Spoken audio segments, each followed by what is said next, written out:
There was a time where the amount of data collected was too big to fit into computer memories. This huge problem was called big data. With the spreading of new technologies, data is growing a lot and very fast. There are two things growing faster than the world economy today: the amount of stored information, 4 times faster, and the processing power of computers, 9 times faster. Internet companies can now buy and sell data. It's become the new foundation for businesses, and not only. Google helps global healthcare utilizing search data to locate areas with widespread disease. On the other hand, big data is also changing the perception we have of the world in a scary and unprecedented way. If in the past we strived looking for causes, now all that seems pointless because we can individuate patterns and make accurate predictions. The danger is that it dehumanizes the decision-making process. As everything becomes increasingly backed by data, there will be less room for reasoning. Big data will no doubt benefit us as a society, but if the laws don't change accordingly, it will harm us as individuals. An example of how big data will affect individuals can be found concretely in China. The government has announced a plan to roll out a new social credit system by 2020. The new technology will gather the data of 1.3 billion citizens, looking at their purchase history, social media conversations, political opinions, etc., to calculate their trust score with an algorithm that can map out their patterns and predict future behavior. It will definitely help the economy grow faster, as businesses will gain valuable insight through increasingly accurate customer profiles. One might argue this isn't far from the kind of information Western companies are already storing about us. But the fact that Chinese data will be government-owned, and the fact that it will feed a system that will have such an impact on people's lives is worrying. What will such a system look like for us? Black Mirror likes to imagine and critique how present and future technologies impact our lives. In the episode Nosedive, every social interaction, online and real life, is rated 1 to 5 stars, and based on that, people are given a score that determines the quality of services accessible to them. The higher the score, the better the services. The story follows Lacey in her mission to improve her status, but along the way she steers further and further away from her own identity and values until she has a breakdown. At one point, she hires a company which exploits the data of social interactions by offering customers products that increase their score, and she gets an expert which advises her, just like an accountant, on what to do to get to the desired score. It shows how through the rating system, every interaction is quantified, digitalized, and stored as data, not only to affect people's scores, but used as a currency for companies to make profit. With the rise of global online platforms, audiences are now inserted in networked environments where the possibility to publish comments, reviews, critiques, or simple shares is reshaping the way in which they interact. Audiences are no longer the passive end of a communication, rather they are taking part in it.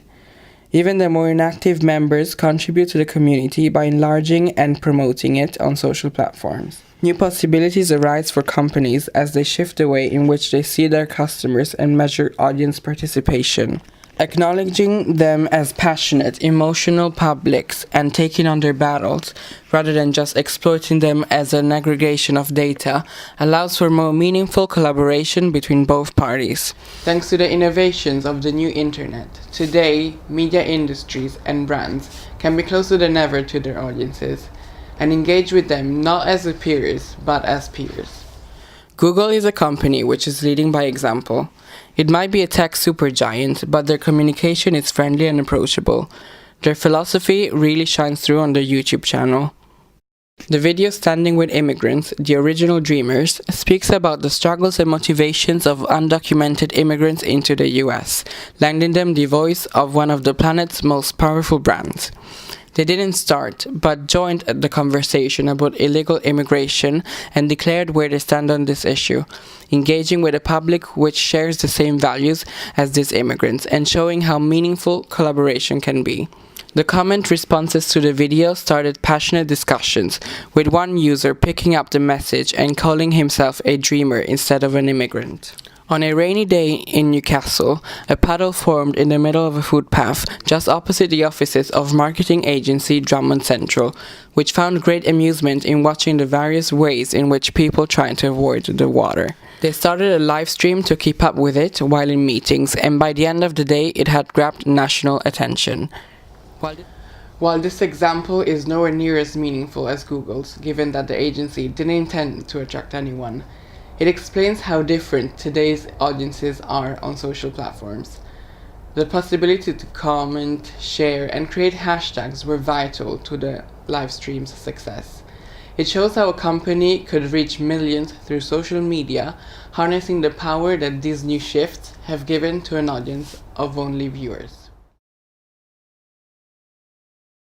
Algorithms are software-like packages of instructions that direct computers to perform specific tasks. On social media, they use data and produce consumer profiles to predict our future needs and choose which content finds us. The way algorithms operate is usually imperceptible, but when users come across content which doesn't resonate with their identity, algorithms create frustration and people become aware. Most people have the general understanding that browsers track online journeys to tailor ads on social media. To different levels of awareness correspond different reactions. Some people get confused whether the content is shared by their friends and family or not, and question their privacy rights. More advanced users tweak their behavior to manipulate the system, but sometimes it affects a person so much that it can push them to abandon the platform entirely. The way in which people perceive and experience algorithms is deeply personal. They surprise us and sometimes amuse us, but negative emotions are always felt when we feel our own identity is somehow compromised. As human beings, we are much more complex than just our likes and dislikes. We have emotions that algorithms, at least to this day, cannot understand. YouTube was recently caught up in a scandal where certain users started to manipulate the algorithm that suggests videos to other users. An advanced awareness of the software made it possible for the criminals to target disturbing parodies of children's cartoons by tagging them with a salad of kids-related search keywords. The aim was for the videos to be auto-played by kids based on the content that they were already watching. Needless to say, thousands of kids and their parents were left shocked. As a result, not only the bad press surrounding YouTube the following weeks, but also some big brands such as Cadbury, Mars and Adidas pulled their advertisements from the platform, meaning big loss in revenues for the media company. An example of what happens when people become aware of algorithms. In the Black Mirror episode Be Right Back, after the death of her partner Ash, Martha orders a robot that looks, sounds and can act like Ash, thanks to the data stored online from his social media history. This information feeds a software which creates a behavioral pattern that mimics the deceased person. At first satisfied with the robot, Martha soon finds flaws in the artificial representation of her partner. He looks younger because the photos uploaded were edited. He's not the same in bed because that kind of data doesn't come from Ash. And overall, he lacks an emotional intelligence. While algorithms may function well for commercial purposes, they still feed off online data. But since the way we behave on social data not always truly reflects ourselves, the way algorithms perceive our digital identity does not match the complexity of our human mind.